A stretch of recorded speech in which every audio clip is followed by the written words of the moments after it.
Welcome to Suman TV. నేను మీ నవీన్. ప్రస్తుతం నేను కేపీహెచ్బిలోని ట్రీట్మెంట్ రేంజ్ హాస్పిటల్లో ఉన్నాను. మనతో ఉన్నారు ప్రముఖ సెక్షాలజిస్ట్, అదేవిధంగా సైకియాట్రిస్ట్ డాక్టర్ సునీల్ కుమార్ రెడ్డి గారు. హాయ్ సార్, నమస్తే అండి. నమస్తే సార్, ఇప్పటికే షాక్ వేవ్ గురించి ఒక అవేర్నెస్ అయితే చేస్తూ వస్తున్నారు. ఎందుకంటే కొన్ని రకాల వయాగ్రాల్ లాంటి టాబ్లెట్స్, అంటే సెల్ఫినోఫిల్ లాంటి టాబ్లెట్స్ వాడడం వల్ల సైడ్ ఎఫెక్ట్స్ వస్తూ ఉంటాయి. అది చాలామంది డాక్టర్సే చెప్తా ఉన్నారు, ప్రిస్క్రిప్షన్ లేకుండా దీన్ని వాడకూడదు అని చెప్పేసి. సో దాని మీద అయితే అవేర్నెస్ తీసుకొని వస్తూ ఉన్నారు. ఫస్ట్ ఆఫ్ ఆల్ మీకు థ్యాంక్స్ అండి. సార్, ఇప్పుడు వచ్చేసేసి షాక్ వేవ్కి సంబంధించి ఒక కమెంట్ వచ్చింది. సార్, ముందుగానే నరాల బలహీనత వచ్చి అంగస్తంభన సమస్యలు వస్తూ ఉన్నాయి, దానికి మీరు షాక్ ఇవ్వడం వల్ల మళ్ళీ ఉన్న నాలుగకు మంది వేస్తే కొండ నాలుగ పోయిందంటారు కదా, అట్లా పూర్తిగా అంగం స్తంభించకుండా వెళ్ళిపోతే ఏంటి అని ఒక కమెంట్ వచ్చింది. సో అంటే చచ్చిన పావుని మళ్ళీ చంపుతారు ఏంది అని అంటా ఉన్నారు.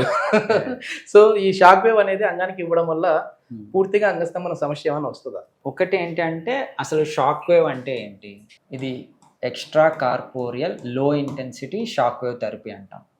ఇది ఎరెక్టైల్ డిస్ఫంక్షన్లో మనము ఎక్కువ ప్రిస్క్రైబ్ చేస్తూ. సో మీరన్న నరాల బలహీనత అనేది ఏంటి అంటే, నరాల బలహీనత ఛాన్స్ ఉందండి. నరాల బలహీనత ఏంటంటే పెద్దవాళ్లలో నర్వ్స్ డిసీజ్, అంటే బ్రెయిన్కి సంబంధించి ఇబ్బంది పడుతున్న వాళ్ళలో నరాల బలహీనత ఉంటుంది.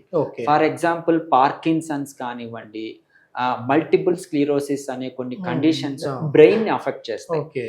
ఆ బ్రెయిన్ని అఫెక్ట్ చేసినప్పుడు డైరెక్ట్గా అంగస్తంభన లోపాలు అనేటివి వస్తాయి. ఎందుకంటే దానికి స్టిమ్యులేషన్ రాదు, అంగం గట్టిపడదు. అదేవిధంగా నర్వ్స్ కట్ అయినప్పుడు, బేసికలీ బ్యాక్ పెయిన్ ఉండి విపరీతంగా సప్లై తగ్గిపోయి, లేకపోతే నర్వ్స్ ప్రయాణించే నాళాలు కుంచుకుపోయి స్క్లీరోసిస్ వచ్చి వాటికి నరాలు ఇబ్బంది పడితే, అలాంటి దగ్గర నరాల బలహీనత.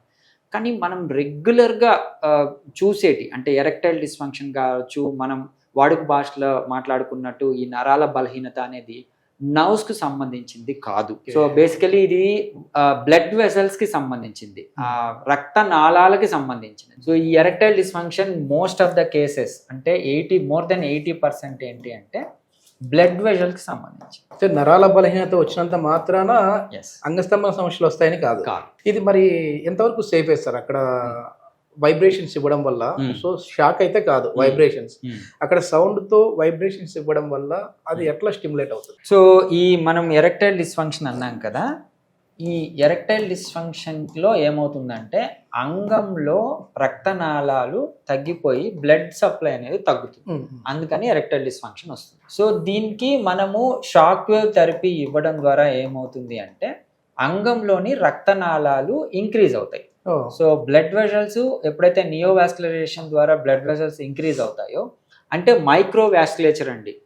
అంగంలో రక్తనాళాలు మనకు ప్రస్ఫుటంగా బయటకు కనిపించినప్పుడు బైనా డార్సల్ వీన్ అనేది ఉంటుంది, ఇది మనకు కనిపిస్తుంది సార్ రక్తం వస్తుంది. అలా కాదు, చాలా మైక్రో వాస్కులేచర్ ఇంప్రవైజ్ అయ్యే టెక్నికే ఈ షాక్ వేవ్ థెరపీ.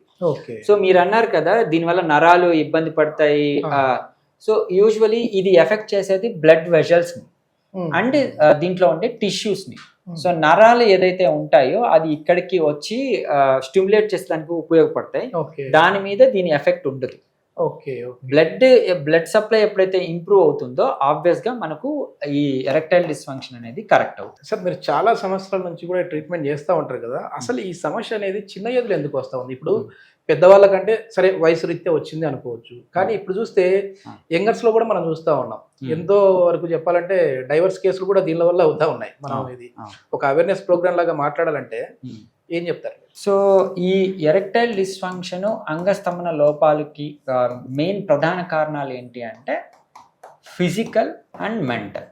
ఈ ఫిజికల్ లోపాలు ఏంటంటే ఆబ్వియస్గా ఏజ్ పెరిగే కొద్దీ వాళ్ళలో ఫిజికల్ కోమార్బిడిటీస్ అంటాం, అంటే షుగర్ కావచ్చు, హైపర్ టెన్షన్ కావచ్చు, థైరాయిడ్ సమస్యలు కావచ్చు, ఈవెన్ మనం ముందు డిస్కస్ చేసుకున్నట్టు కార్డియాక్ ఇష్యూస్ కావచ్చు, ఎక్కువ టైము హాస్పిటలైజేషన్స్ కావచ్చు, ఇలాంటివన్నీ ఫిజికల్ హెల్త్కి సంబంధించి. ఇంకా చాలా ఉన్నాయండి, అంటే heart issues, dialysis, kidney issues, ఏవైనా క్రానిక్ డిజార్డర్స్. ఈ మెంటల్ హెల్త్ ఏంటి అంటే బేసికలీ యాంగ్జైటీ కానీ, డిప్రెషన్ కానీ, స్ట్రెస్, సింపుల్ స్ట్రెస్, వాళ్ళకి ఏదో సమస్య చిన్నది ఉంటుంది అది కానీ, వీటి వల్ల ఏంటి అంటే ఇతనికి ఆ మూడ్ బేసికలీ అసలు సెక్షువల్ డిజైరే తగ్గిపోతుంది.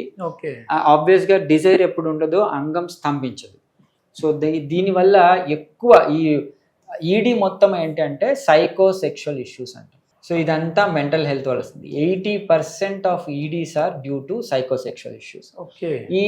దీంట్లో ఏమవుతుంది అంటే చిన్నగా బ్లడ్ సప్లై అనేది తగ్గిపోతుంది. సో ఎప్పుడైతే అంగానికి బ్లడ్ సప్లై తగ్గిపోతుందో ఆబ్వియస్గా ఎరెక్టైల్ డిస్ఫంక్షన్కి వెళ్తారు. సో అంగానికి బ్లడ్ సప్లైని పెంచి ఈ యాంగ్జైటీ డిప్రెషన్ని కరెక్ట్ చేయటం వల్ల ఈ సైకోసెక్షువల్ ఇష్యూస్ని కరెక్ట్ చేయొచ్చు. సో దట్ మనం ఈడీకి ట్రీట్మెంట్ ఇవ్వచ్చు. ఓకే. ఓకే. అంటే ఇది ఏజ్ లిమిట్ ఏమైనా ఉంటుందా సార్? ఇప్పుడు ఏమైనా చిన్న ఏజ్ వాళ్ళు రాకూడదు, ఈ ట్రీట్మెంట్ తీసుకోకూడదు అని, లేదంటే 20 పైన ఉన్న వాళ్ళు, లేదంటే మరీ ఏజ్ ఎక్కువ ఉన్న వాళ్ళు ఉంటారు, వాళ్ళకి ఏంటంటే కోరికలు ఉంటాయి, ఇప్పుడు 70 years అట్లాంటి వాళ్ళు, కానీ అట్లాంటి వాళ్ళు మరి సూటబుల్ అయ్యేది. ఏజ్ డిపెండెన్సీ అనేది షాక్ వేవ్ థెరపీకి మనం ప్రిస్క్రైబ్ అంటే బిలో 20 years మేము ఎక్కువ ఇవ్వట్లేదు. ఎందుకంటే వాళ్ళకి టైం ఉండాలి, ఆ సెక్షువల్ డిజైర్ కలగాలి, న్యాచురల్ వేగానే వాళ్ళకి ఈ ఎరెక్షన్స్ అనేది ఇంప్రూవ్ అవ్వాలని చెప్తాము. ఓకే. బట్ అబౌ 20 వచ్చి ఈ సైకోసెక్షువల్ ఇష్యూస్ ఉన్న వాళ్ళకి బయట డిస్కస్ చేయలేరు, చాలా స్టిగ్మాటిక్ ఉంటారు, అనవసరంగా వాళ్ళు మెడికేషన్స్ వాడటము, దానికి ఇబ్బంది లేకుండా సేఫెస్ట్ మెథడ్ వాళ్ళకి ఎటువంటి సైడ్ ఎఫెక్ట్స్ లేకుండా మనం దీన్ని అప్లై చేయొచ్చు. ఓకే. మనం మాట్లాడుకున్నట్టు చాలా లేట్ ఏజ్ అంటే ఓల్డర్ పీపుల్లో కూడా అబౌవ్ 60 వాళ్ళు కూడా, అంటే నా దగ్గర 80+ వాళ్ళు కూడా ఉన్నారు. బట్ షుగరు, బీపీ, ఈ ఫిజికల్ ఇష్యూస్ ఉన్న వాళ్ళకి ఈజీగా ఇది ఎటువంటి సైడ్ ఎఫెక్ట్స్ లేకుండా మనం ఎటువంటి మెడికేషన్స్, ఇంజెక్షన్స్, ప్రొసీజర్స్ లేకుండా థెరపీ ఇవ్వడం ద్వారా వాళ్ళకి ఇంప్రవైజ్. ఎంతవరకు సక్సెస్ రేట్ ఉంది సార్? ఇప్పుడు 80+ వాళ్ళు కూడా వస్తున్నారు అనేసి అన్నారు కదా, వాళ్ళకి మరి ఎంతవరకు success rate? So it's depends on వాళ్ళ పరిస్థితి, ఈడీ ఎరెక్టైల్ డిస్ఫంక్షన్తో పాటు ప్రిమెచ్యూర్ ఎజాక్యులేషన్, సెక్షువల్ డిస్ఫంక్షన్స్ ఇంకా ఏవైతే ఉన్నాయో దాన్ని, ప్లస్ వాళ్ళ ఫిజికల్ హెల్త్ అంటే డయాబెటీస్, హైపర్ టెన్షన్ ఏ మోతాదులో వాళ్ళు కంట్రోల్ చేసుకుంటున్నారు, మెంటల్ హెల్త్ ఇష్యూస్, భార్యకి, పార్ట్నర్కి, వీళ్ళకి ఎంత అన్యోన్యత ఉంది, వీటివన్నిటిని సంబంధించి ఉంటుంది. బట్ నా దగ్గర 80% of the people are happy. Shock wave తీసుకున్న 80% of the people are happy. Thank you sir. Thank you.